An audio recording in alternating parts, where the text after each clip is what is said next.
to this first curatorial lecture of this year. Each academic year, curatorial studies at CAS Conservatorium, School of Arts, SMAC, and Ghent University co-organize this lecture series, inviting curators to share certain aspects of their practice. Following working with artists, learning from artists, working with collections, working with space, and curating at the nexus of change, this year's series, The Curated Institution, casts a wide eye on the notion of curating as a form of institutional leadership. How can an institution be curated, and what can curators do to change or reimagine institutional structures from an artistic point of view? Speakers we may welcome for the lecture in the coming weeks are Luca Lopinto, Katja Rezic, and Cosmin Costinas.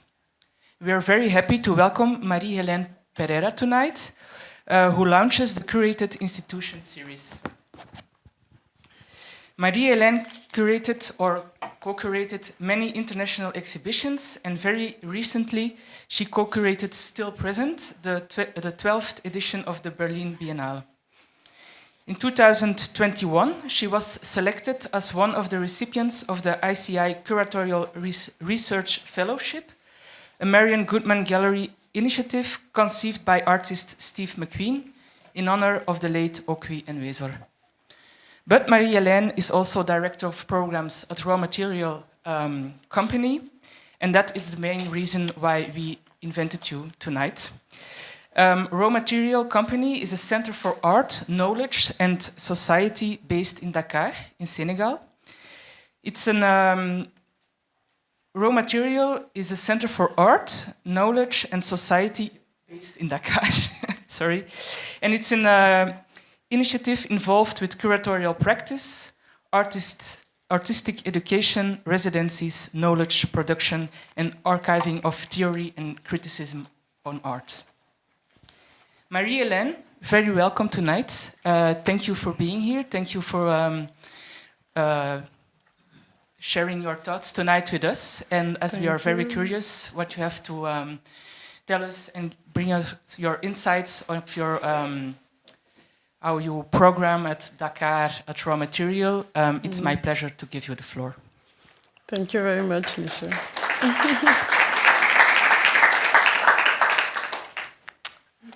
Thank you. Thank you, Lisha.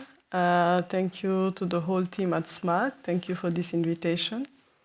Thank you for the wonderful lunchtime that we had.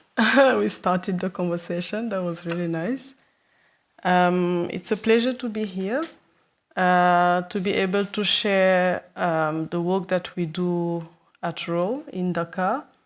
And I think to be able to share the process of working more than like products themselves, as we tend to call them, because we believe that there is a lot of learning that happens in the process of making things, of building things, in the process of creating spaces of conversation, of exchange, etc. I'm happy to know that my friend Cosmin will be one of the guests for the program. So I don't know if some people have been to RAW before or have heard about it, but I hope that this presentation will give you a good understanding of what we are as a space, as an art center, and as we call ourselves, Center for Art, Knowledge and Society. It's not just words, but it's really a motto in terms of understanding what's the role of art institution in contexts like Dakar, Senegal, and why it's important to have places like RAW there. Before I dive into RAW and the programs, I would like to give a bit of a background, just so we can understand how RAW came into being, based on the context where it is today. For those who know Senegal, you might know that it's a place that is very well known when it comes to contemporary art, and that is due to the tremendous work that its very first president, Léopold Sédar Senghor, did. He created a lot of infrastructures when he got into power that would support the production of art and that would support artists themselves. And that has been very, very important into what Dakar became, like Dakar especially, became as a context, but Senegal in particular. Senghor was, yes, a poet and writer, and for him, art and culture were essential into building society. And it's been shown in many of the activities that he founded, many of the institutions that he founded. And part of those institutions were the first School of Arts, and that was in 1969, and it was called l'École de Dakar, and it's known as an art school that has led the way for a lot of artists in Senegal, but also out of Senegal. Senghor was one of the founding fathers, they call him, of the Negritude movement, which was a movement that he co-created with writer Aimé Césaire and also a couple of other students who were in Paris and who decided to put a lot of effort into showing the importance of, at the time they would call it Negro art or black art, or just like the fact of being black. And for them it was important to reclaim that and to show how much they are proud of that. To do it, they set a lot of activities in France, but also on the continent. One of the most known activity or program, we could call it with our words today, was the festival of the World Festival of Negro Art in 1966 in Dakar. And that was the first festival out of a series of festivals like that that would center artistic production from Africa or from different African diaspora, even if it's happening in Dakar the first time. And then they did a series. The second one happened in '69 in Alger, and then the third one happened in 1977 in Nigeria, Lagos. So that is briefly the work that Senghor did, but there is, of course, a lot of other things, but these are the main highlights that we would take as reference when thinking about the history of contemporary art in Senegal. On the other hand, there was the work of a collective of artists called Laboratoire Agitart that was created in the early 70s by one of the founders being artist Issa Sam, who was a very well-known artist and philosopher, very, very strong, politically talking, and someone who put at the forefront the necessity to create for artists to create from their own realities and not to follow the Western way of production of art, etc. So Issa Sam and the Laboratoire Agitart kind of created a counter-narrative when it comes to artistic production in Senegal. And for them, it was important not to just do it with artists, but to really think about society as a whole and the way in which practitioners could shape society. So artists, be it curators, be it politicians, be it lawyers, be it economists, etc. So the collective was diverse in that sense, not only artists, and it was formed out of the necessity to create their own space of creation and of expression. Senghor and Issa Sam are the two main figures that we think about or to whom we go to in terms of reference for contemporary art in Senegal. So there's a lot that has been happening in Senegal after the independence by these two figures, but also other initiatives that took place in the city and also outside of Dakar, in Saint-Louis, in the south, in Casamance, etc., etc. So why would we have another art space if there is so much happening? Why is it important to create a new art space? I think are questions that we could kind of expand on tonight. I wanted to give that background just to say that even though a lot was happening production-wise, there wasn't enough in terms of thinking about that production, in terms of situating that production in the society, in terms of situating the importance of that production in the society. So in 2008, Koyo Kuo, who at the time was an independent curator, Cameroonian born, but she lived in Dakar for more than 20 years, started really thinking about an extension of her curatorial practice, but an extension that will offer a more grounded space, a more focused practice in that sense, and especially thinking about Dakar, a space where criticality will be at the core of its programming.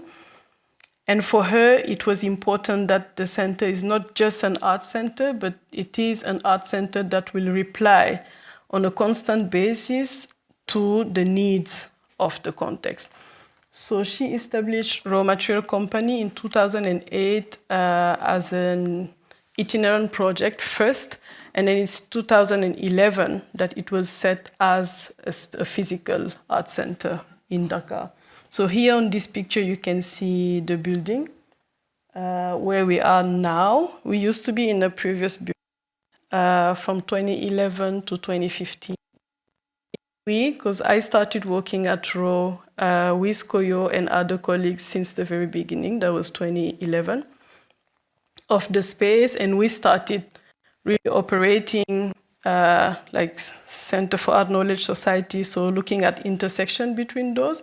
So artistic practice as a field of knowledge production, artistic practice as a tool for thinking about our society and reshaping it in different ways, and also artistic practice as a way of expressing different urgencies.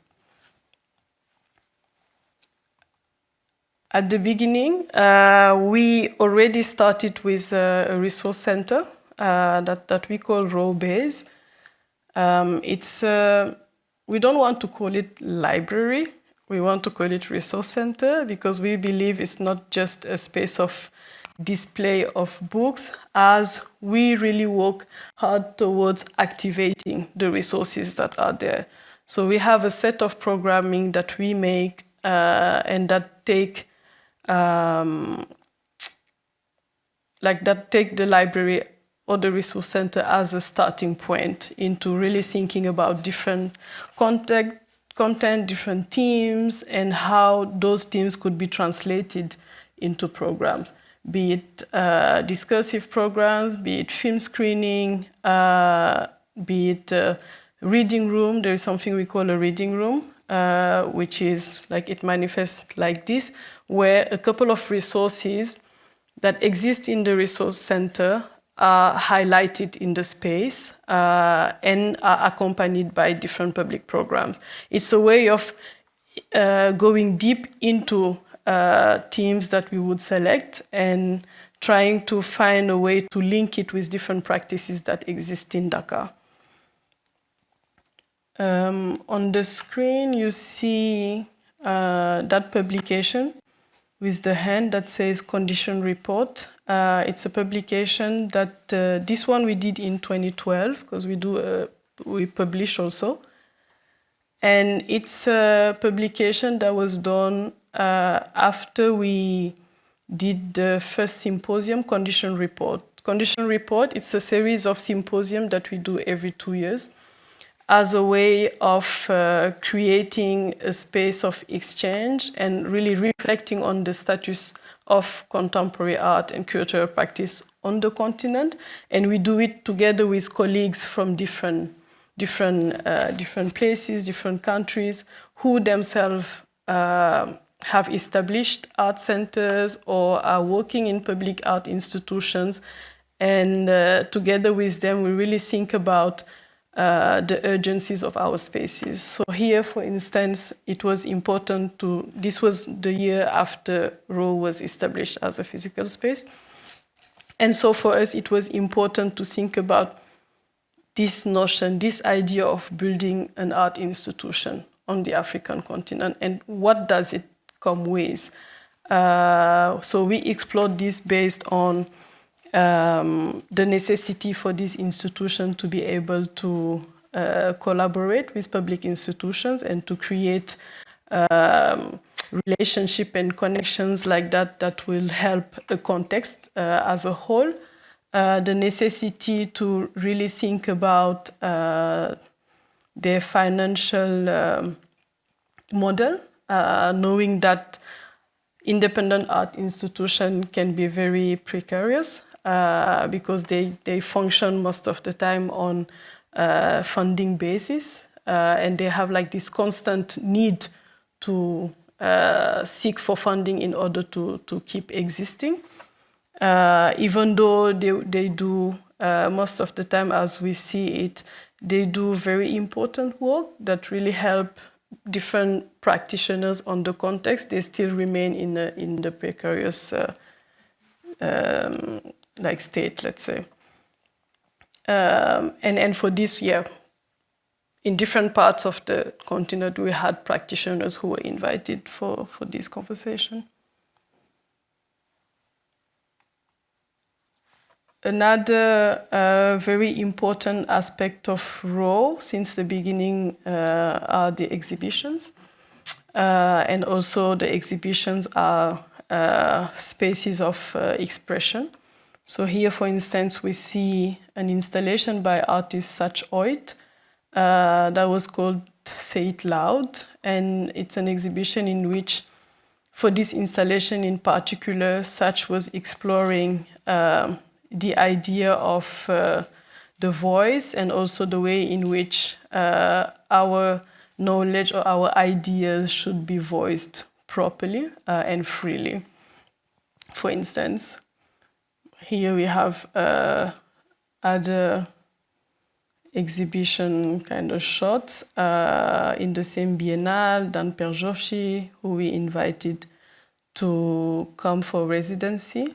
And if you know his practice, he's someone who usually reacts or responds to a context based on his own experience after like different wanderings and also different encounters, different conversation and all of that. So I'm showing this because when Dan came, he did his drawings everywhere in the space of RAW.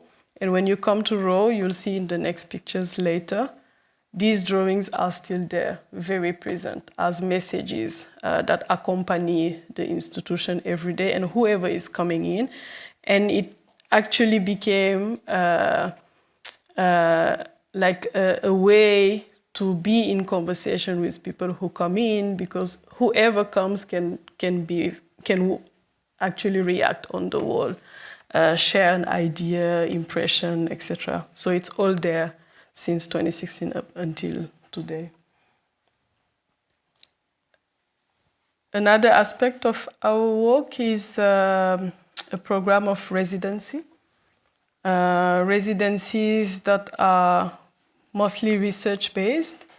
And for us, it's important that the residency is not just welcoming artists, but it's welcoming art practitioners in general, and also writers, filmmakers, etc. And it's the residency is made through different models. So one model is an invitation for residency. Another model is an open call that we make, and then we have a selection of proposals, and for us it's important that we are able to accompany that research. So it's not just residency for the sake of a residency where you can come to Dakar and be in Dakar, but it's really a focused research-based or production-based residency that we accompany for a certain period of time. It can be a month, it can be 2 months, it can be more. So the second part of my presentation will be centered on a specific research project that we did with one of the artists who came in residency, and with whom we worked for that residency and the film he produced for 4 years. But I'll talk about it later. So here you see the residency space. The residency is in a different building than the one I showed before. But both buildings are also, they're both located in residential areas that were built in the 50s as part of President Leopold Sédar Senghor's social project at a time, where he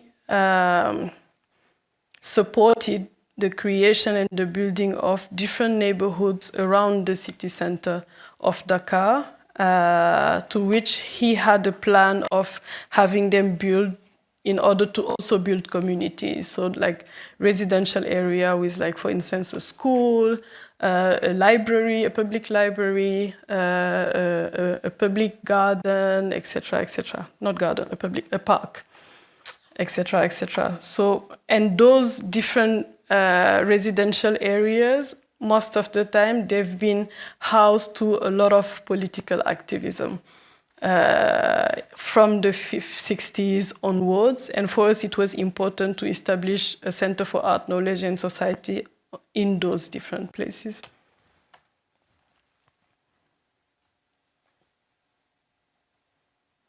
So here on the picture in the back, you can see the drawing on the wall a little bit. Discursive programs are also very present in the work that RAW does. And for us, it's a way of keeping a strong connection with different publics. And I say different publics because it's very difficult for us to talk about our public, because it's very diverse and also very rich in the sense that it's not just art-related people who would come, and that we have been very conscious about it and very keen to create programs that will bring more than just art-related people. And for instance, in those programs, we established a series of conversations that are called Fridays at Raw. So it's public talks like this, public conversation that happens every Friday. It got disrupted during COVID, so we did at another frequency. But for instance, what was important is to be able to have different platforms like that allow for conversation to happen, and not conversation that's related to art, even though art is very central, but really conversation that are also encompassing everything that relates to the society in general. So one of the formats is the Vox Artist, which is an artist talk. Another format is Citeology, which is a conversation-based program that is looking at architecture and urbanism in African cities. And for us, it's a way of also reflecting around the metamorphosis of the cities we live in. And for each of these programs, we work with a collaborator. For the Vox Artist, we work with an art critic who's based and curator who's based in Dakar. For the Citeology, we work with an architect. Her name is Carole Diop.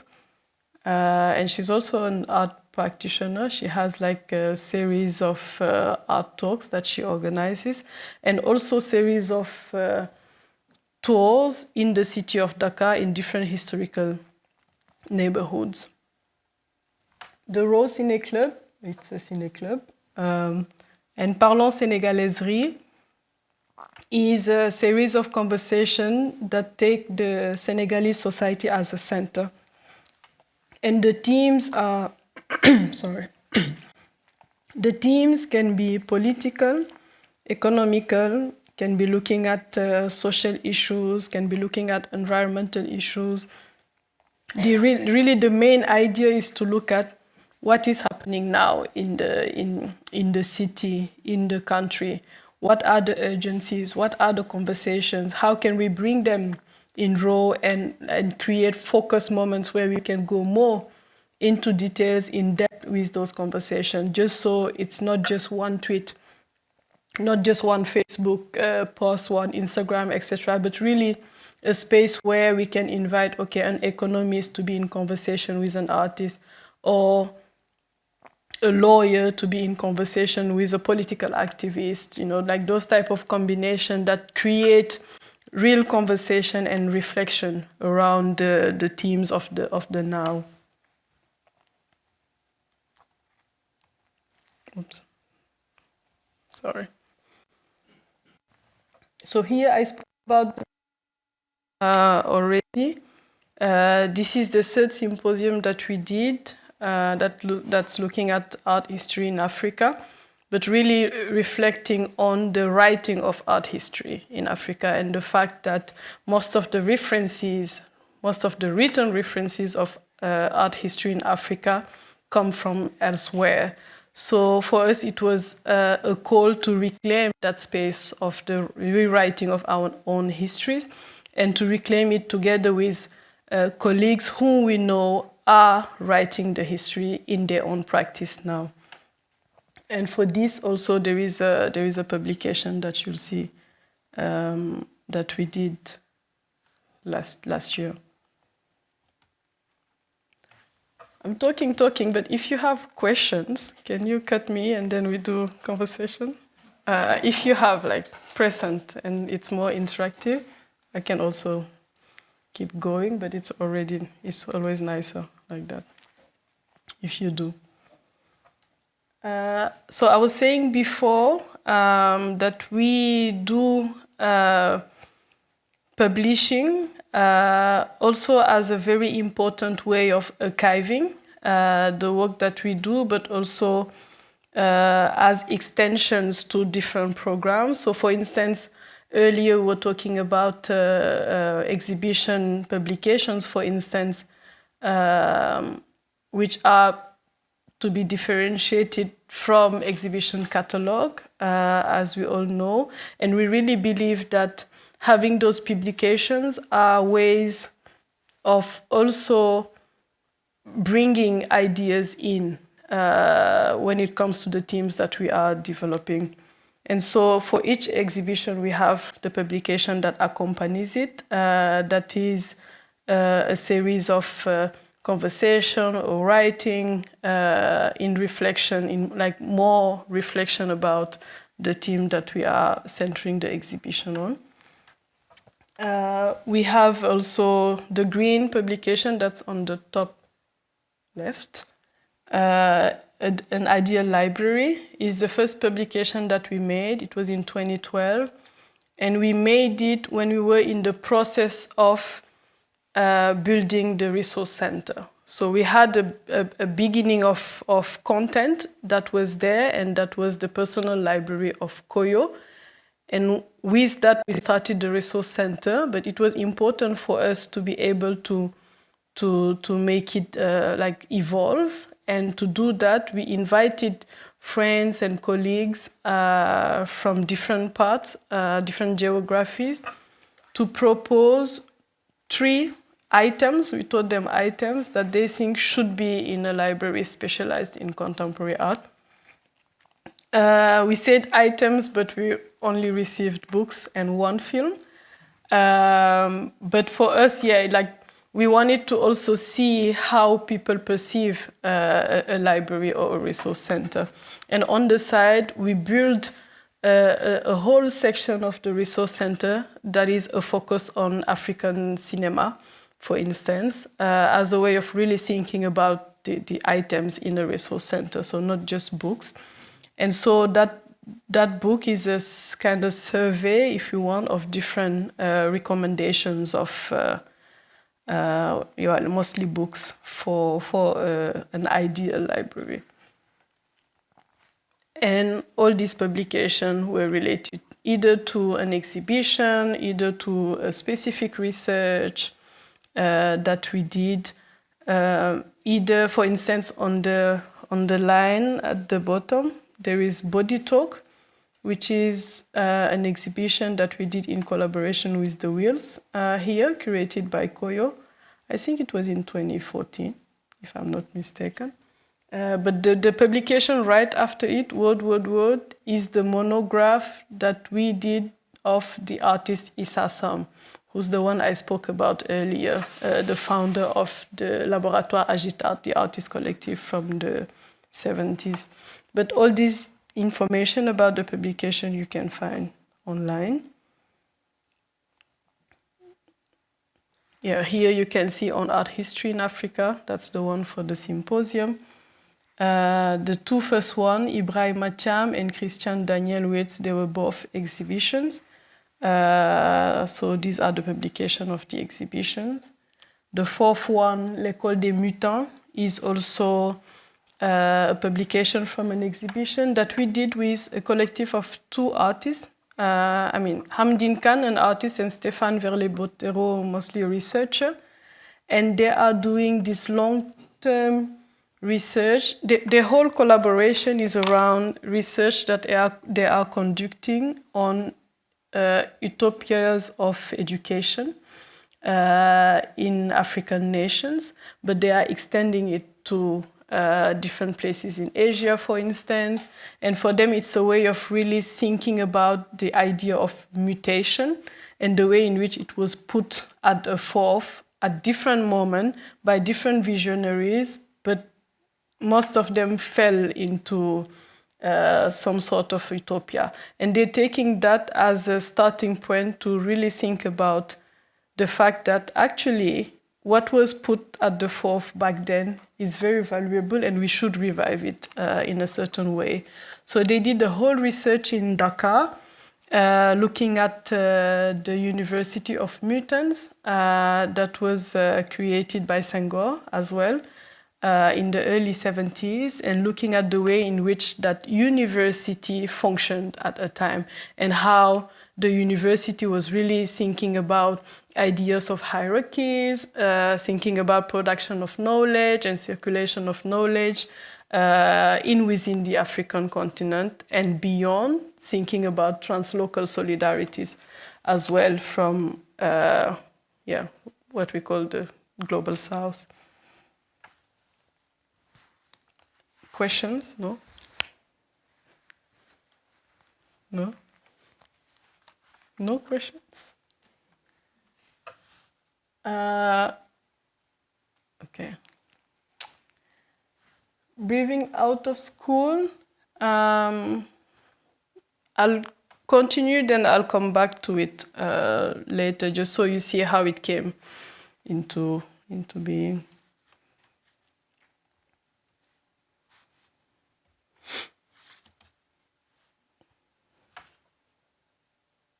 Okay, I'm not going to expand on the podcast, but it's available online. It's a series of podcasts that we did during COVID as a way of keeping a connection and a conversation with our colleagues and peers. And it's a series of podcasts, I think there are 10 of them, reflection around the morning after the crisis. And the crisis was COVID, the one that we all experienced. So thinking about it based on education, based on urbanism, based on a lot of issues that got louder when COVID was happening in our context.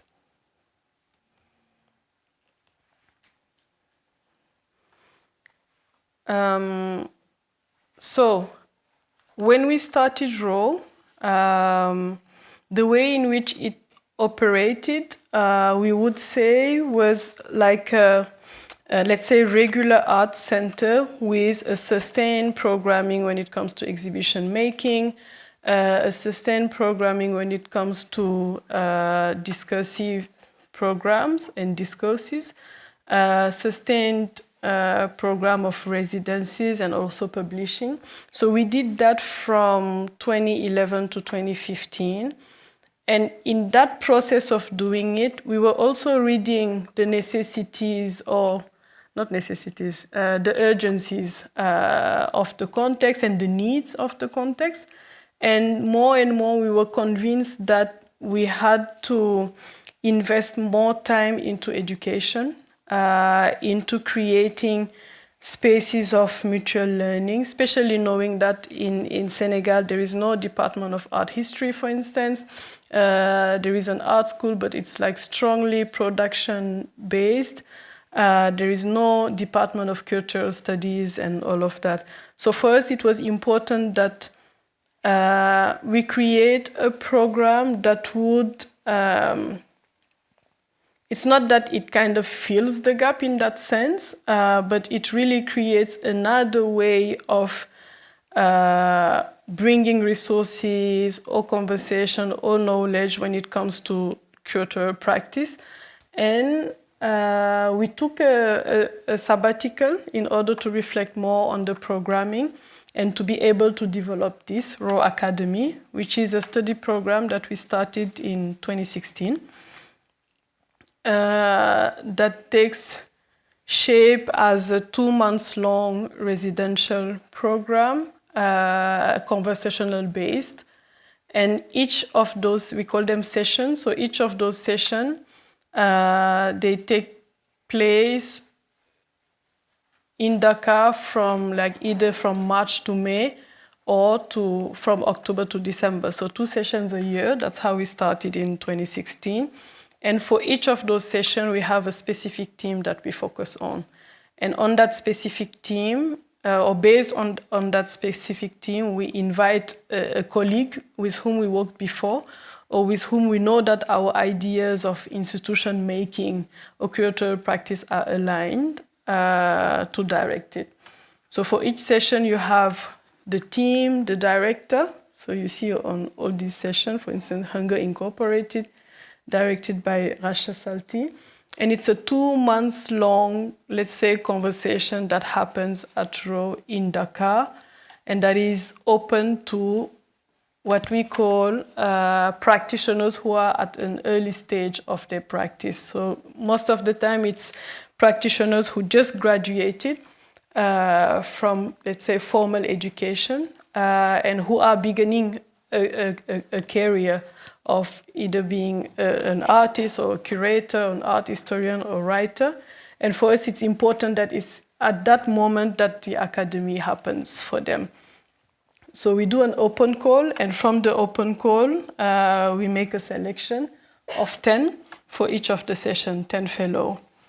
And those 10 fellows, they come to Dakar, they stay for those 2 months, and it's not production-based, it's really based on critical feedback on different ideas they've developed or different projects they're trying to do.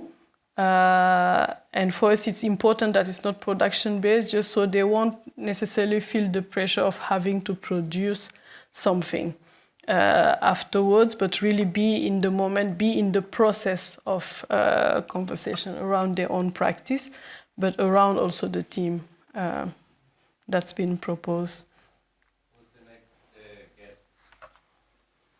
So now, the last session we started experimenting. So the last session we relocated it. We did it out of Dakar. We did it in the ICA in Philadelphia. And the one after that one, also we will do it out of Dakar. It will be centered on art in public space, but we said public space, but the guest, who is Doualart, that you know, in Cameroon. It's an art center that's been established in the 90s in Cameroon, and that did a focus on art in the public space. And they call it the social urban space instead of public space, for instance. So that one is happening next year, inshallah. So here you see a couple of images of when the sessions take place in Dakar. So yeah, it's conversation, like work studies and conversation again. Also a lot of storytelling. Yeah, it takes different forms in the space of Raw, but in the city of Dakar as well. Do you have questions? No. one aspect of the academy is that for us it's important that in each session we have a strong presence of practitioners from Dakar as well as we call them faculties. It's not very creative. So in the faculty list, it's usually like between 8 and 10. We make sure that we have practitioners from Dakar as well. And we have practitioners that are not necessarily artists or curators, etc., but that have a practice from which we believe that one can learn from.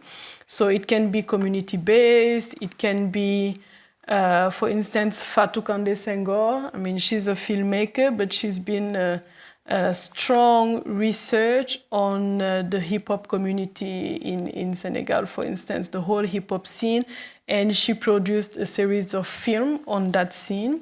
And for us, it was important also to have this type of profiles, in the sense that it's not just centered around visual art, but it really expands on different aspects or different existing practices in the society. And here, for instance, for her lecture, she decided to invite a kora player as a way of thinking about storytelling as it was done before.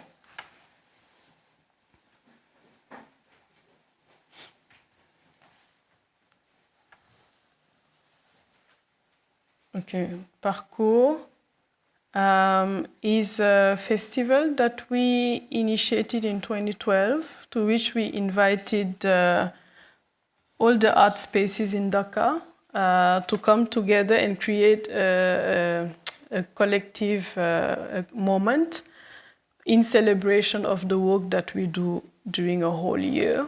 There is the Dakar Biennale. It happens every 2 years. And usually what was happening is that Dakar Biennale will happen this year, and then nothing happens until 2 years. Everything that happens in the spaces, so not in the city as such. So for us, it was important to create a counter moment to Dakar Biennale so that we can also celebrate these art spaces. So this map was actually inspired by the map that we have in Network Arts Collaboratory that we're part of, and we took it as well as a way of mapping the different artist initiatives that exist in the city of Dakar. And the festival has been going on since 2012, and this year will be the 11th session.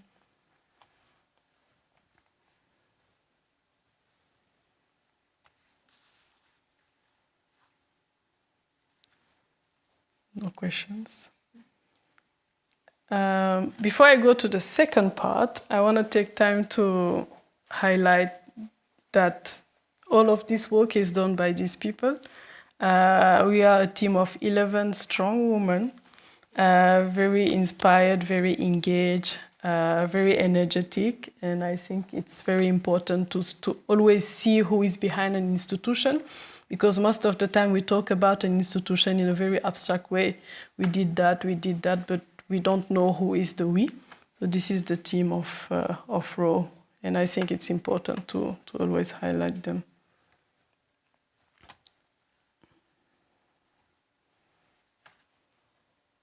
Do you have questions? Yes, please. Oh, let me go back. So, it's a team of 11. We are 7 in what we could call the office. So 3 curators, 1 that is in charge of admin, 1 that is a research assistant, 1 that is in charge of the coordination of the residency and the resource center, 3 that are in charge of hospitality, everything that's related to the space, to the house, and all of that, and also to the kitchen, food. It's very important. And also Koyo, who's our founder. She's not physically in Dakar now, because she's now directing a museum in Cape Town since 3 years now. But she remains like an advisor of the center. Yeah, I'm trying to see if I said it all, but I think I did. Oh, and one that is in charge of communication. Yeah.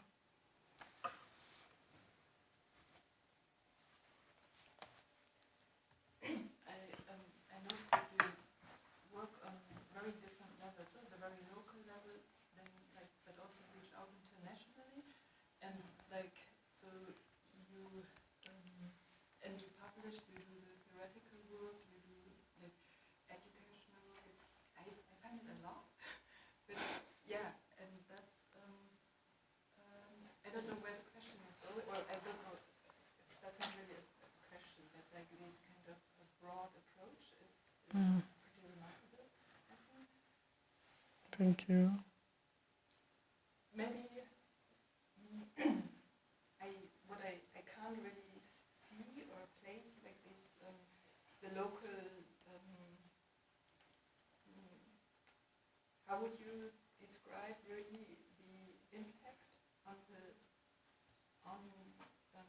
absolute local community, but also the discourse? I imagine is something that's very specific and important. You say, the history is written from the outside, and you try to emphasize the inside, and then there's this kind of Pan-African, I guess, idea also, and so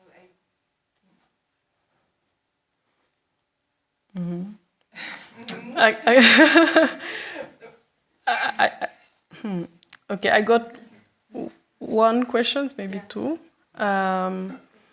I think that one thing that is important for us to say is that even though we located in Dakar, in Senegal, what we conceive as our context is the continent, not just Senegal, but we do have a strong engagement in Senegal as a context.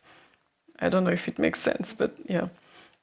And so we believe in relationality. So we believe that we can exist as an art center in Dakar and not have a connection or work or exchange with other institutions on the continent.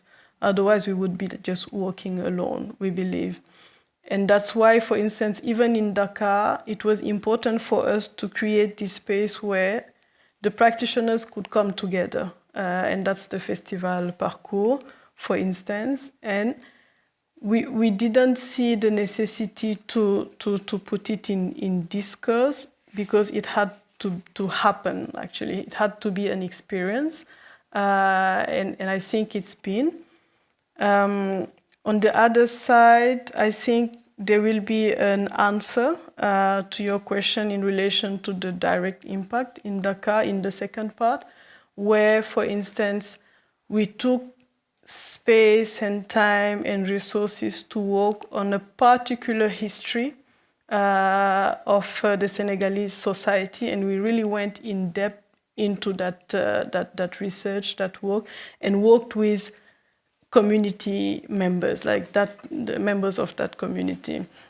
And for us, it was important to do that work in that way because we believe that it shouldn't just be a project. And for that one, we even struggle to call it project or program or something because it's way beyond that.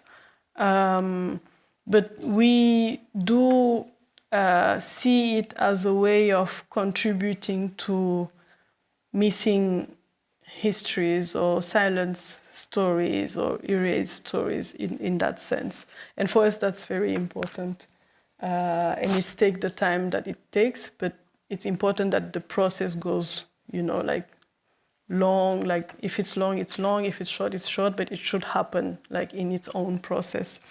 And it can't be a general frame for everything. It really depends on the nature of each of those project program into brackets. But yeah, there will be more answers in this one, if that's good.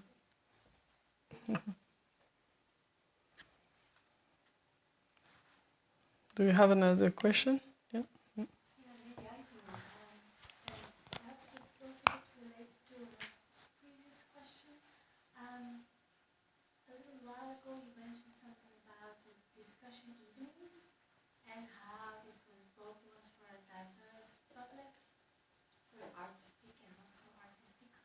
Mm-hmm. How do you go about getting the non-artistic publics involved in your works? Mm-hmm. Yeah, how do you approach that? How do you become successful at that? Mm-hmm. How do you get the crowd diverse? Yeah, we invite them. So, for instance, we have regular exchange with people from the university. For instance, different fields whom we invite. We have an opening in the resource center so that we can accompany different students who have like research that to which we can contribute. For instance, we also work a lot with actually political activists as well, because we believe that there shouldn't be like clusters when it comes to art making and society, and so like it really intertwined. So we invite these different actors to come and contribute, and that create each actor, I believe, comes with also people who are interested in what they do, what their research are about, you know, what they wrote, and all of that. So I think it happened like that.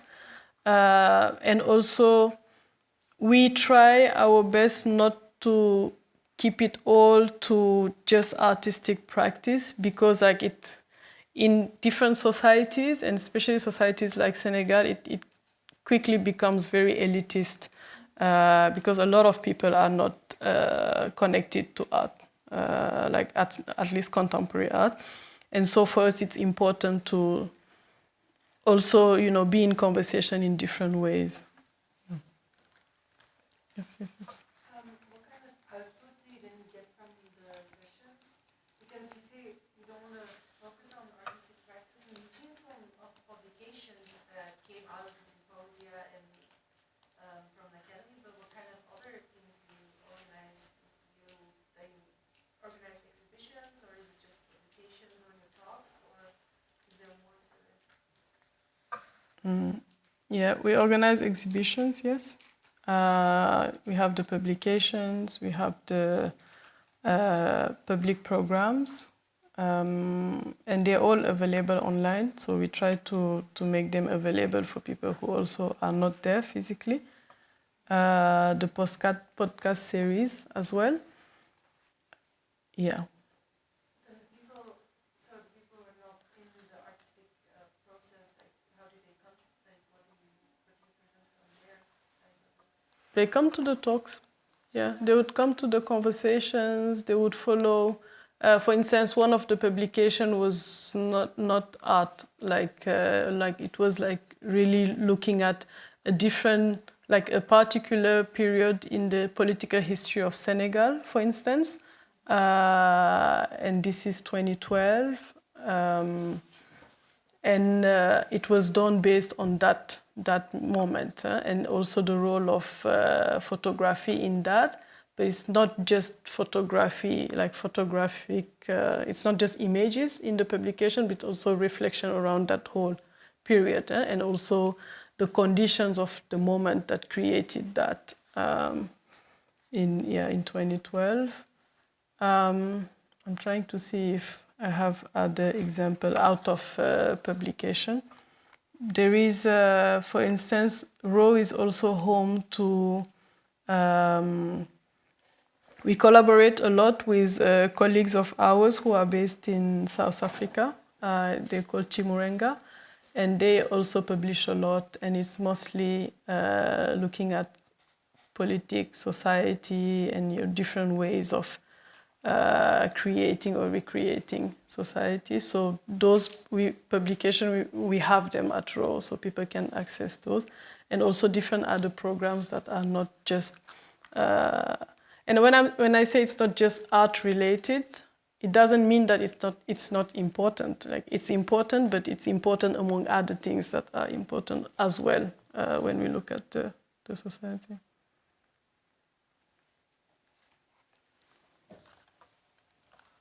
Okay, should I go to the next? Yeah. Because so this Philip and Lisha told me we have time, so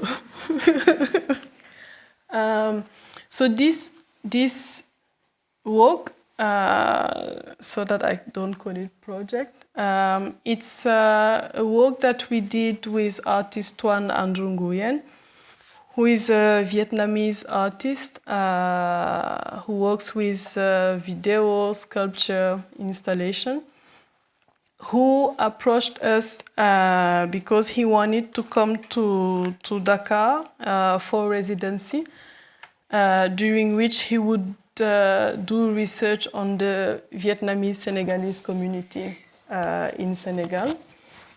And the community was formed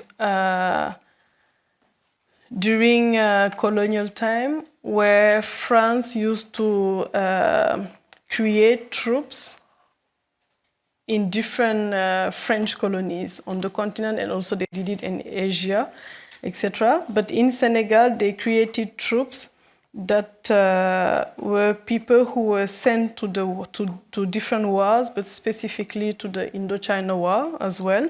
And those people, they were forced to go to those wars, like to be part of the troops. And they are commonly called tirailleurs sénégalais because the first troop was formed in Senegal. But they are not all Senegalese. They're from Burkina Faso, they're from Côte d'Ivoire, they're from like all the different colonies on the continent. And they were sent to the Indochina War in order to fight for France. And when they were sent there, many of them, if not most of them, they were there for like a certain period of time, almost 5 years. And during that time, they met with Vietnamese women who were there, with whom they had a love relationship. Either they got married with those women, either they just had relationship with them, either they had relationship and had kids with them, like in a marriage or out of a marriage. So it's a very heavy history that we all know about, for instance, in Senegal. That is the history from which the Vietnamese Senegalese community in Senegal was born, but it's a silent history. No one talks about it, it's taboo. And it's taboo because, many because actually. But it's the reason why I'm saying taboo is that it's not as if we don't know, we know, but we can't voice it. And in many situations, we are facing these histories that are very present, that they're present in the society, they're present in our families, they are present in our working places, they are there. So the soldiers, when at the end of the war, they were allowed to come back to Senegal. And only those who got married with the Vietnamese woman could bring them along after the war. If they didn't get married, they couldn't bring the woman with them. If they had kids, they could bring their kids with them. But if they had kids and they didn't marry with the moms, they couldn't bring the moms. They could bring the kids, but not the moms. So there are a lot of stories like that happen where a lot of moms were separated from their children, or separated from their lovers, because on the side of the tirailleurs as well, there was no way they could stay in Vietnam because they were considered as the enemy. They fought for the French. So staying in Vietnam was not an option for them. They had to go.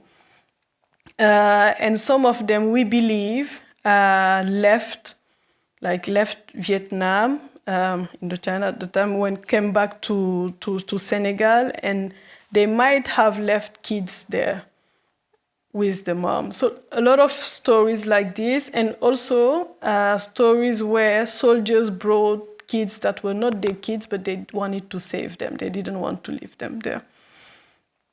And so all of that happened, and the formation of the community happened in Senegal in that way, in different places of Senegal, because each of these soldiers, they came back. Those who lived in Dakar came to Dakar. Those who lived in other regions did the same. And so they were all scattered back in Senegal in different places with different realities, different cultures, different traditions, different religion beliefs, etc. So when Tuan came, he wanted to do this research, and for us, it was important to do that research with him, especially knowing that it's a history that we also wanted to look at and to talk about, but we never found the right way of doing it because of the said taboo. It was very difficult, and many of these people in the community, they've never had a space where they could talk about this. Like, they might have talked about it like in an intimate setup, but they couldn't just talk about it with, like, let's say, a stranger. And so when Tuan came, we said, okay, look, we've been wanting to do this for some time, but we never found the right way. So we don't know what the right way is, but we can start trying to contact different people from this community whom we knew. So the people whom we contacted, we knew them, like from one to another, to another, to another. And so we started like that, the conversation with different people of the community, really thinking about how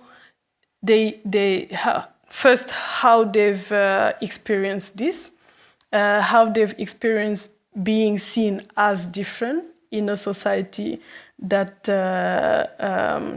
actually saw you grow for many, because the kids that came today, most of them are in their 50s, 60s or more, or many of them actually in the community today, like the second generation, they were born in Dakar, but from a Vietnamese mom and a Senegalese dad.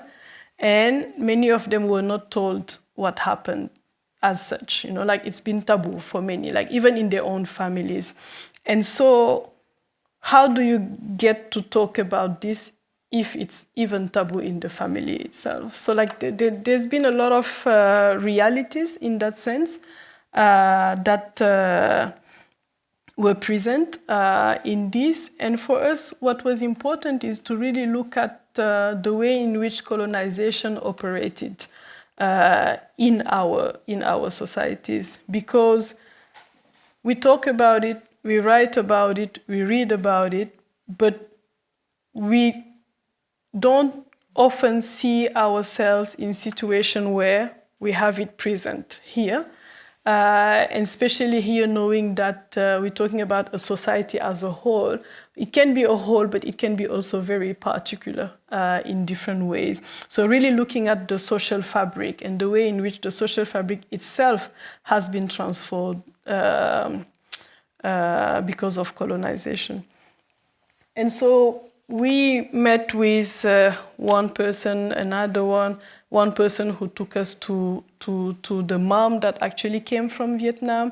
Many of the moms are not alive anymore. So all these stories, all these traditions are either present because there's been transmission that happened from the mom to the kids, or they are not present at all. They're just present in the features of people from the community. So we started the conversation with them. Every time we went, many of them started showing us photographic archives that they had of their families. They started really sharing what it meant for them to grow up in a society where they were not 100% accepted. They were seen as different since they were kids, but they grew up with that. They had to have their space of resilience and resistance. They had to create their own chains of solidarities, etc.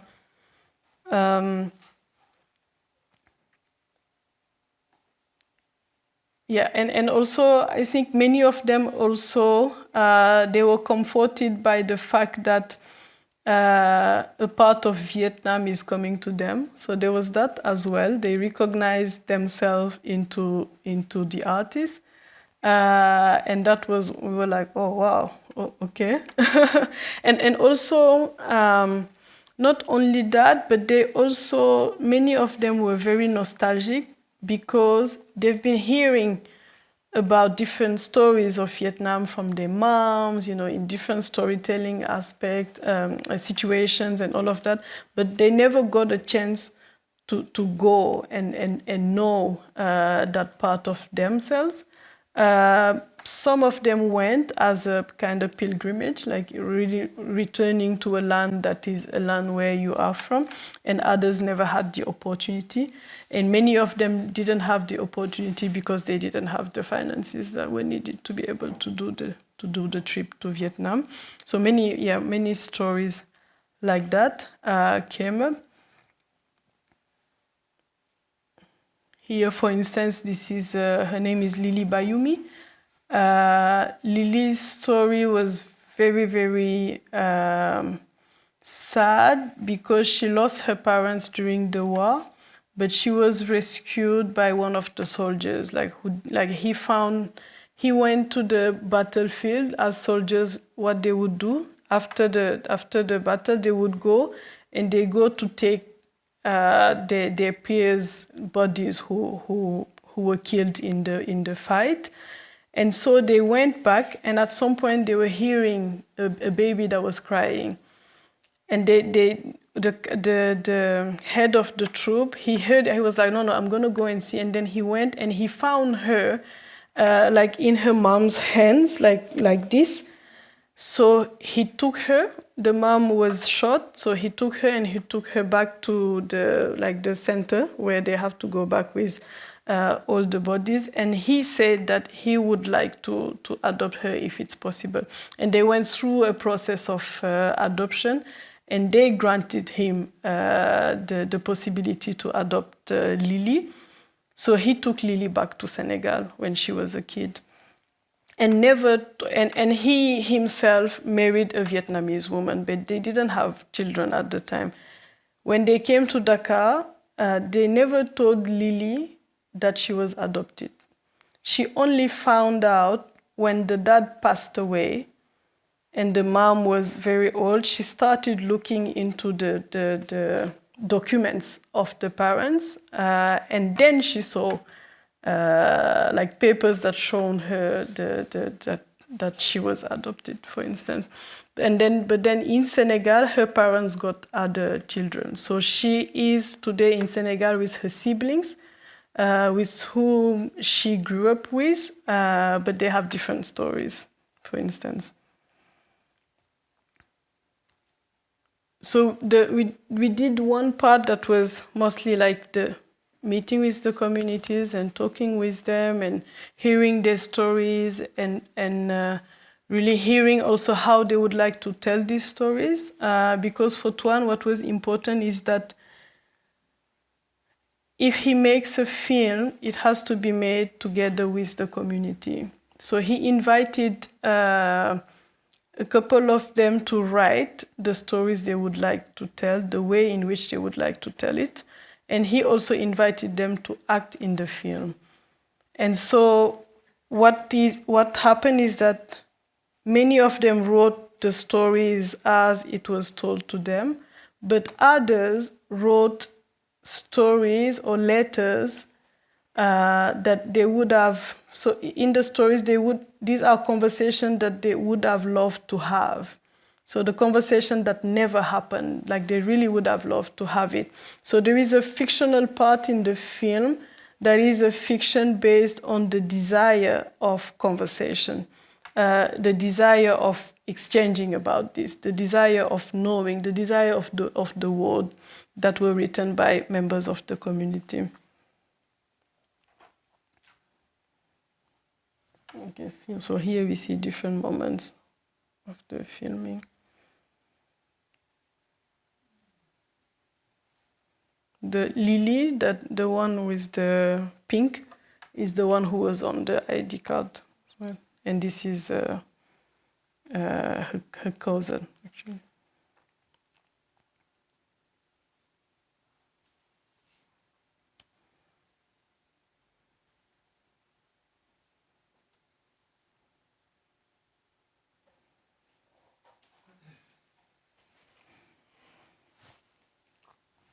I will show just different family archives that were given to us by the families.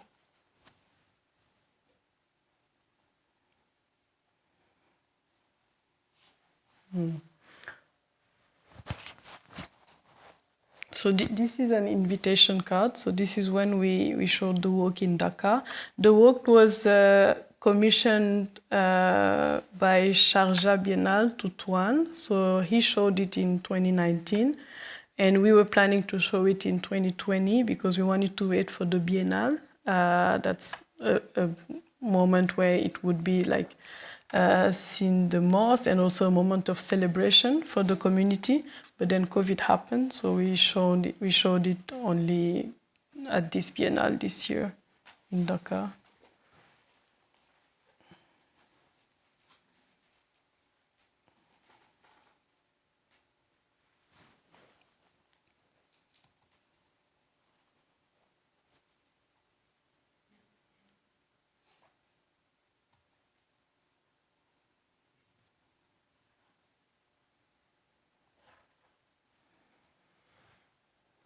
So the film is made as a 4-channel video that's installed in a way that the viewer is in the middle.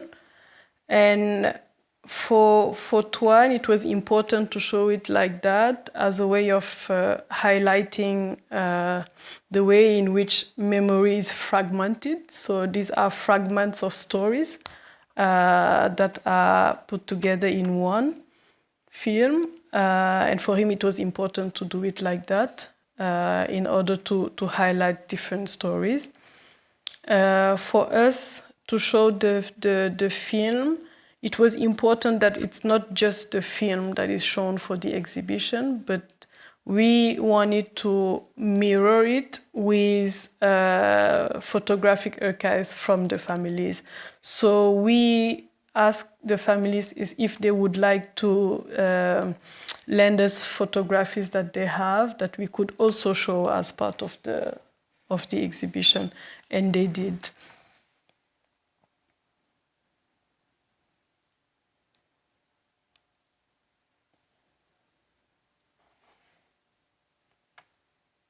So here you see, for instance, behind that wall, where you have like the big wallpaper, is the space where we have the film, like the 4 channels that are shown.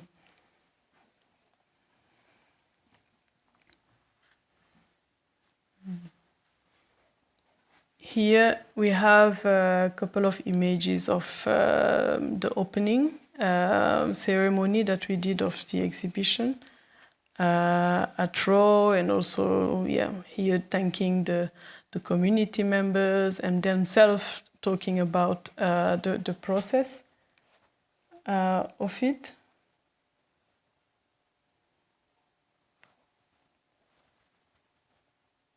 Here we see one of the moms who came from Vietnam. She was very young when she got married with her husband, and she's one of the only moms who are still alive. Many of them passed away, fortunately. And we had also a series of conversation with them. What we've realized when we were doing this is that the more we were moving in the process, the more also members of the community was taking role as a community center. So we became a center for the community, where now like they have an association, so we help them into organizing the association, into archiving most of the work that they do in terms of transmission, and also we help them digitalize all the archives that they have in their families, because it's mostly photo album that they keep, and many of the photos, as we saw in one of the slides, are being deteriorated.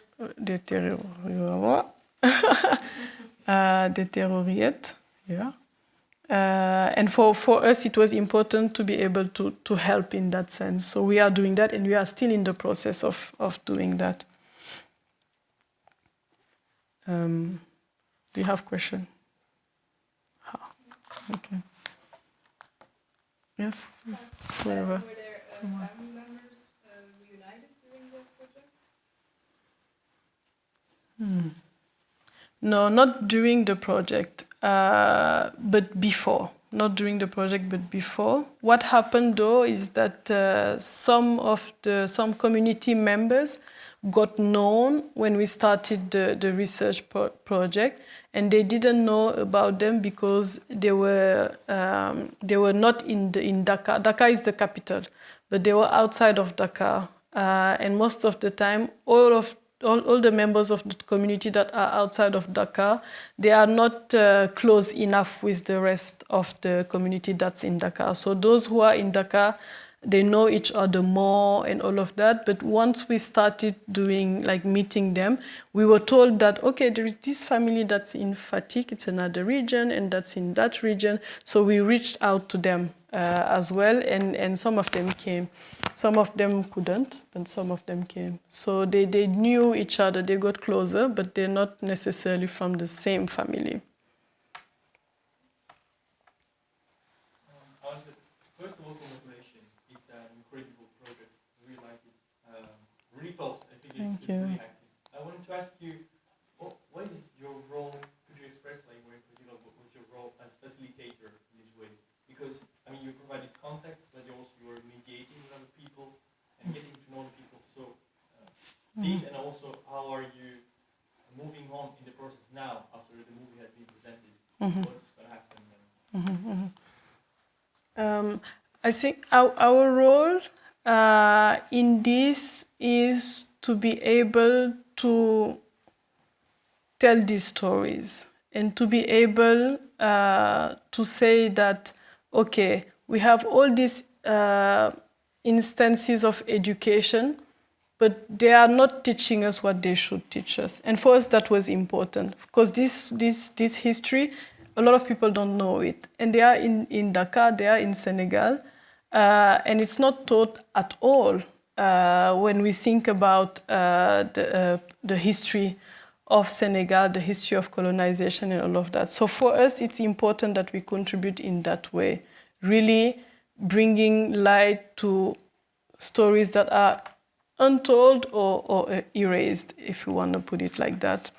And moving on, what we are doing now is that we're working on a publication that is a publication that will center many of the stories, but also the reflection that came from understanding the depth of colonization in our societies. But also, it's not just colonization, understanding the way in which our own institutions are not doing what is needed to be done in order for this to be known. We did a publication, like a small one already, with some of this reflection, and we are circulating it freely, so I can share that with Lisha, if you can share. And we believe that as well, that publication would be a way of having something present for the families as well. Because what they've expressed is that they've never had a space where they could talk about who they are, a space where they could, educate the neighbors, like the co-workers, whoever is around, just on who they are and how they are perceived. For instance, like there is one, in schools or other places, people tend to talk about them saying Chinu. And they use Chinu as a reference to China, and they use it just because they look at them and they see, okay, you could see that they're from Asian origins, and they have like the eyes like this, etc., etc. And it's a form of discrimination, and it's important to educate in that sense. So we believe that we are doing it for that as well. We don't have the reach that we need in order for it to be broader than just an art center or the people who come there. But we believe that it's through these gestures that we get to a place where it's perceived or talked about differently, at least. I just wondered, clearly it has a lot of positive effects and positive results and good outcomes to projects now and in the future, but given it's been such a taboo, did Tuan, what's his name, or did your team experience difficulties during the process, like objections, rejections, negative or difficult emotions during the process or during the exhibition, and how was it perceived, or how did you manage that, or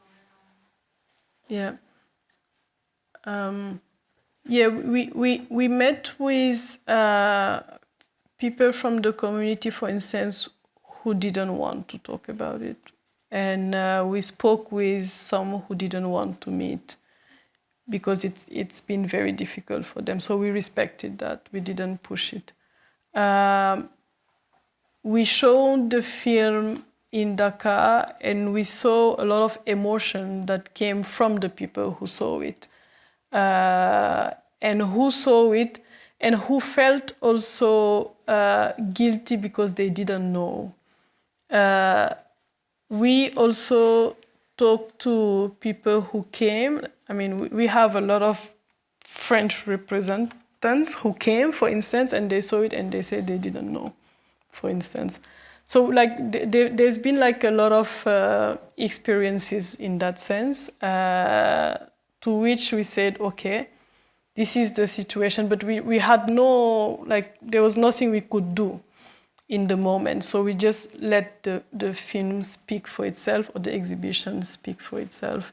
But we did have also people who came and, they're teaching in schools and university, etc. And they said, I would like to show this to my students. Can I do it? And so we facilitated that as well.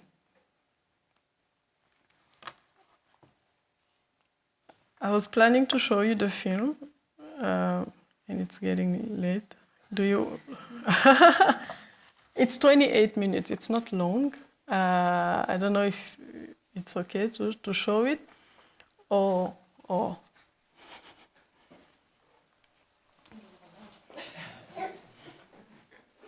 Yes, that's a yes. Okay.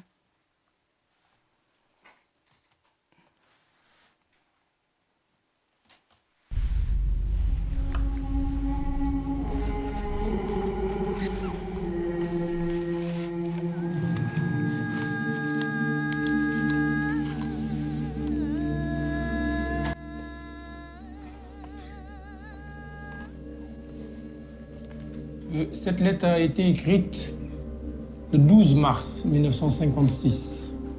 Cela veut dire 8 jours avant mon naissance. Elle a été écrite à mon père, qui, depuis décembre 1955, donc 3 mois avant, donc 2 mois et quelques avant, était déjà parti, avait quitté l'Indochine. C'était pour aller se baser en France et préparer peut-être son embarquement pour l'Algérie. Et voilà ce que dit cette lettre. Donc c'est ce qui m'a frappé. Je dis c'est la teneur qui fait. Peut-être qu'elle a été gardée parmi tant d'autres, mais c'est la seule que j'ai trouvée. Et voilà, elle écrit dans un très mauvais français, Saigon, le 12 mars 1956. Elle écrit Ndiaye. Au lieu d'écrire même Ndiaye, elle écrit Diaye, adoré. Aujourd'hui, ces dernières lettres, donc c'est la dernière lettre, même première lettre, chérie, je suis très fatigué. Donc cela veut dire qu'on comprend, elle était à terme.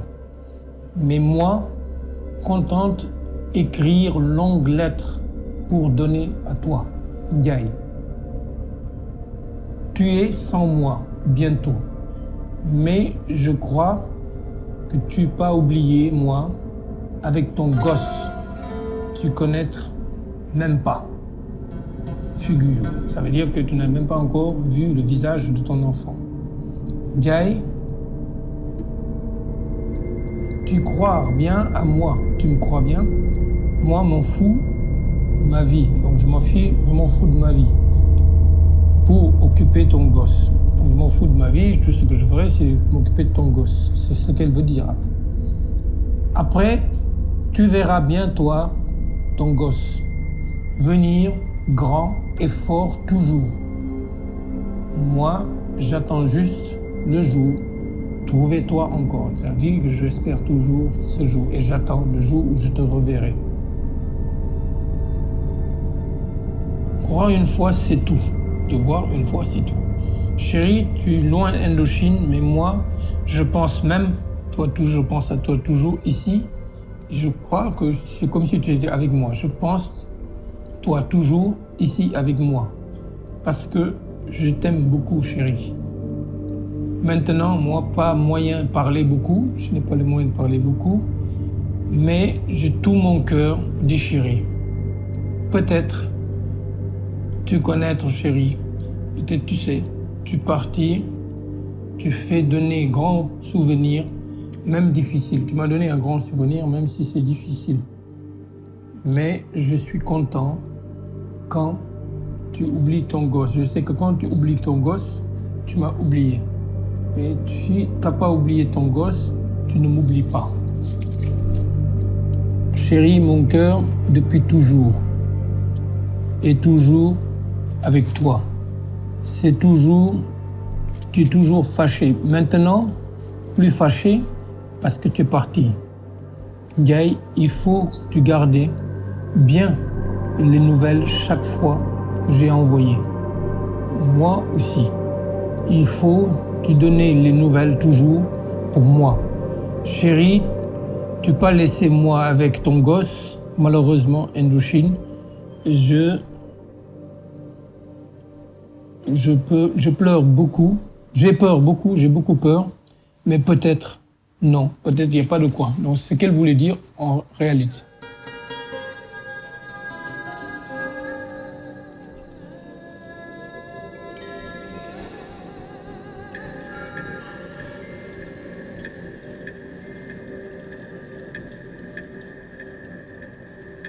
Intérieur, appartement, Saigon, nuit. Lan, femme vietnamienne, approchant la trentaine, lave la vaisselle dans un évier. Un homme grand et noir, Wally, entre. On vient de m'informer, on est sur le prochain bateau. Le pasteur part dans 3 jours. Il faut vraiment qu'on prévoie des manteaux pour les enfants. Ils n'ont pas besoin de manteaux. Marseille est froide à cette époque de l'année. On pourrait y être pour un moment avant qu'ils nous transfèrent chez nous. Ils vont geler sans manteau.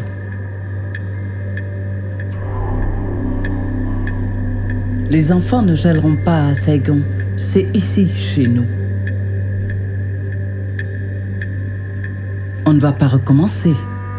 Il n'y a plus de temps pour ça. Quand on s'est mariés, tu ne m'avais pas dit qu'on aurait à partir d'ici. Quand on s'est mariés, on était en pleine guerre. Maintenant, il n'y a plus de guerre. Ce n'est pas moi qui décide de partir ou non. Je suis soumis au cours de l'histoire. Nous avons perdu. Nous? Tu sais ce que je veux dire. Si on reste, je peux tout aussi bien me suicider. 5 de nos soldats ont déjà été tués.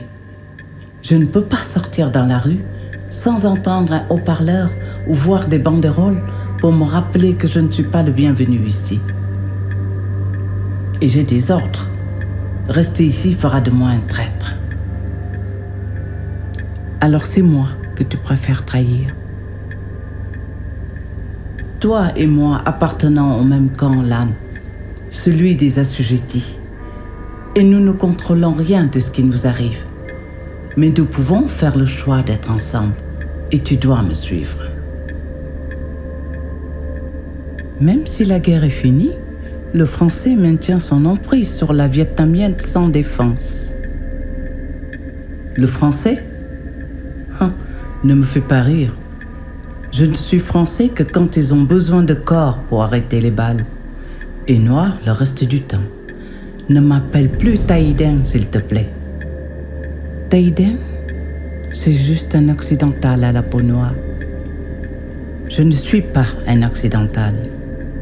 Ce n'est pas un terme péjoratif. Pour moi, si.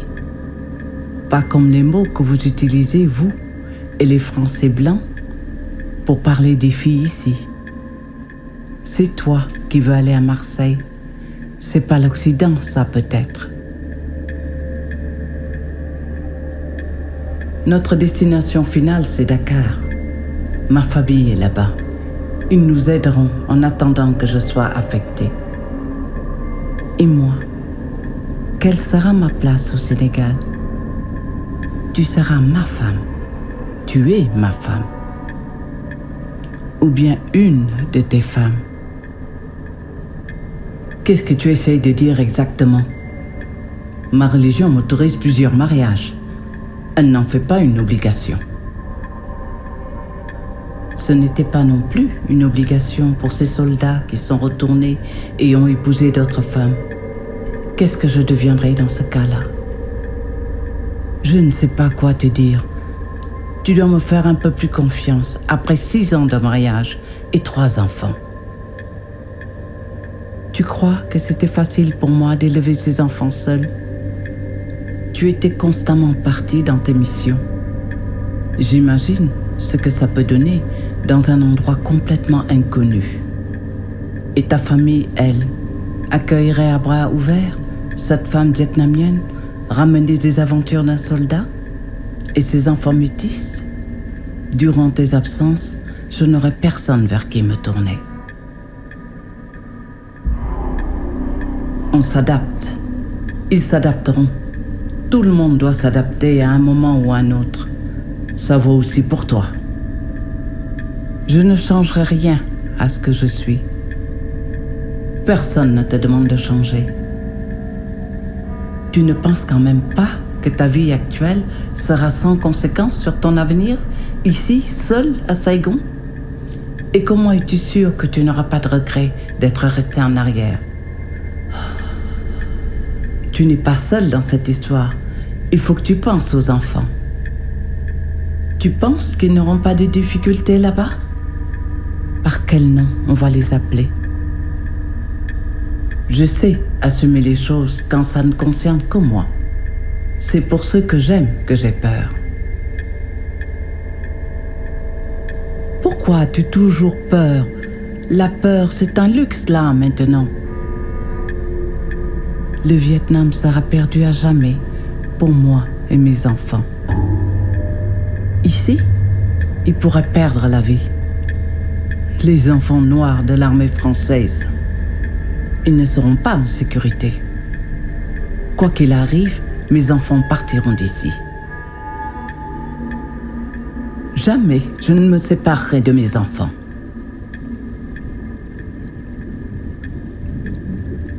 Alors tu n'as pas le choix. Tu dois venir avec nous. Nous partons, avec ou sans toi.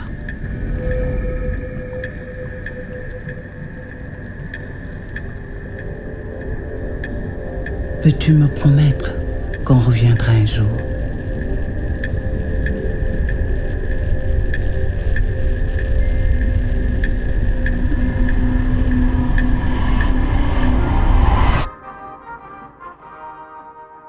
Này thanh niên ơi, quốc gia đến ngày giải phóng, đồng lòng cùng đi hy sinh tiếc gì thân sống, vì tương lai quốc dân cùng sống phá khói tên, làm sao cho núi sông từ nay muôn vững bền.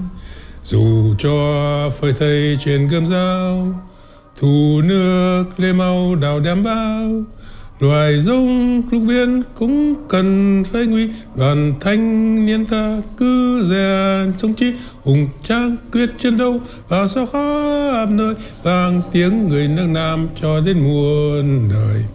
Thanh niên ơi, mau hiến thân dưới cờ, thanh niên ơi, mau làm cho cõi bờ. Giết quân rời xeo, nước Nam giải phóng, núi sông từ nay ngàn kiếp vững bền. Pam pam pam pam pam.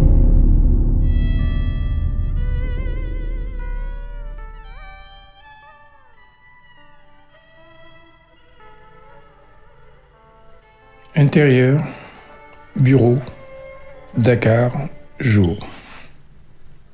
Ibra, homme sénégalais dans la soixantaine, desserre sa cravate alors qu'il peine à écrire quelques lignes sur un tas de papier. La poussière de Dakar donne des allures de percée acérée aux rayons de soleil qui pénètrent dans son bureau. Madou, un homme plus jeune, dans les 30 ans, attrape 2 livres épais des étagères et se dirige vers la porte. Madou, ces livres peuvent attendre. Assieds-toi, j'ai quelque chose à te demander. Tu ne m'as pas regardé depuis plus d'1 semaine. Pas besoin de rester planté là à me regarder maintenant. Assieds-toi, j'ai à te parler.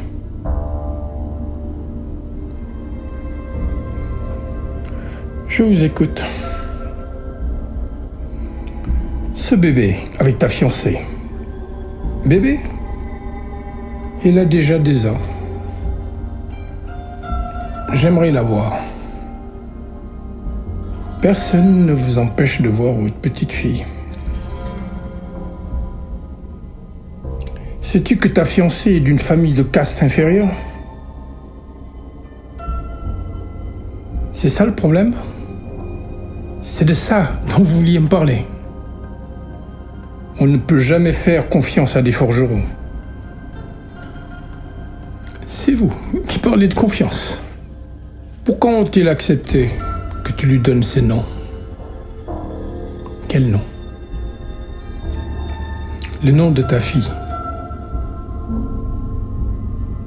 Quel est son nom? Dites-le. Dites le nom de ma fille. Je ne peux jamais sonder le fond de ta pensée, Madou. Pourquoi n'a-t-on jamais de conversation normale? Vous ne pouvez pas le dire, hein? Un joli choix que tu as fait. On se moquera d'elle à l'école. Vous ne pouvez pas le dire. Vous savez d'où il vient, pourtant. Vous l'avez enfermé dans un tiroir, mais je l'ai trouvé il y a 10 ans. Vous savez que je l'ai trouvé. J'ai attendu que vous le mentionniez. Mais vous parlez toujours en rond. Tu ne respectes rien. Ta fiancée est une insulte à nos coutumes, nos traditions, notre culture. Disons vos traditions, vos valeurs, votre culture. Tu es devenu fou? Je sais simplement que je ne peux plus me contenter de l'identité qu'on prétend m'offrir. De quoi tu parles? Tu es mon fils.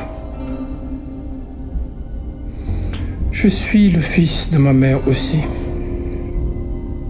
Qu'est-ce que Marème vient faire dans tout ça? Marème n'est pas la mère dont je parle, père. Ne faites pas celui qui ne comprend pas. Nom de Dieu. Ta mère, c'est Marème. Ne sois pas ingrat. J'ai énormément de gratitude pour Marème. Elle m'a élevé. C'est pour elle que j'ai accepté de travailler avec vous. Je ne vous supporte pas, vous et votre silence. Je t'ai sauvé la vie. Je t'ai amené ici, dans un pays où tu as pu grandir, étudier et avoir la chance de devenir avocat, de réussir. Que te manque-t-il? Dis-le-moi, bon sang. Pourquoi a-t-il fallu que j'attende 20 ans pour savoir, et 30 pour en parler, et dans ces circonstances? Pourquoi ai-je pu découvrir la vérité sur ma mère par accident? Pourquoi l'avez-vous laissée au Vietnam? J'ai fait ce qui était le mieux pour toi. Et je fais ce que je pense être le mieux pour mon enfant. Il héritera du nom de ma mère. Un jour, tu me remercieras pour ce que je fais. Je peux vous louer, père, pour m'avoir fait attendre 20 ans. Pour comprendre pourquoi mes traits attiraient les remarques et la curiosité de mes camarades quand j'étais petit. Je peux vous dire merci pour l'expérience d'avoir vécu la vie de quelqu'un que je n'ai jamais été et pour la perpétuelle nostalgie de l'inconnu qui m'habite. Regarde, j'ai fait de toi un homme et un homme doit apprendre à regarder vers le futur. Un homme, un vrai, qui se passe de l'amour et de la tendresse de l'humanité, capable de tuer et de gagner des guerres, de bannir les âmes indésirables à l'obscurité, tourné vers le futur. Tu es tellement dramatique. Je sais seulement tout ce que j'ai fait pour toi. Regarde ta vie maintenant et ose te plaindre. Tu te crées ces problèmes tout seul, Madou. Comme toujours, c'est à vous de décider de la vie des autres. Vous aviez besoin d'amputer un pan de ma vie pour me faire du bien? Sachez que vous ne me faites pas de bien en me privant du droit de connaître, en enfouissant et en oubliant au point de condamner jusqu'à un nom ou silence. Tu penses que c'est facile d'oublier des pans entiers d'une vie? Je ne suis pas l'homme diabolique que tu as créé dans ta tête. En temps de guerre, il faut faire des choix. Oublier est un choix. Parfois, il n'y a pas d'autre choix que d'oublier. Il vous a écrit beaucoup. Vous n'avez jamais répondu. Effacer quelqu'un est un choix. Tu ne sais rien à rien. Tu règles tes comptes avec moi à travers un enfant. Cette fille va te détester comme tu me détestes. Nguyen-Thi, c'est ça son nom. Se souvenir aussi est un choix. Alors, merci Père de m'avoir privé d'une vie. Oui, une vie. De ne jamais garder le souvenir de l'odeur de la peau de ma mère, du parfum de ses cheveux, du timbre de sa voix. Que puis-je raconter de leur grand-mère à mes enfants?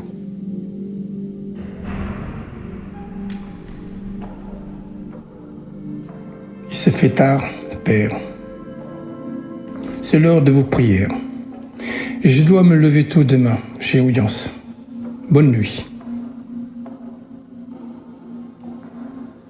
Bonsoir, mère. Ibra. J'arrive. Laisse-moi seul maintenant.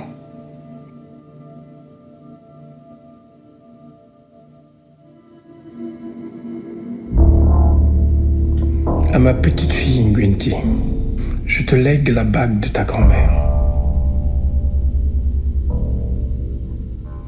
Madou, je t'aime mon fils.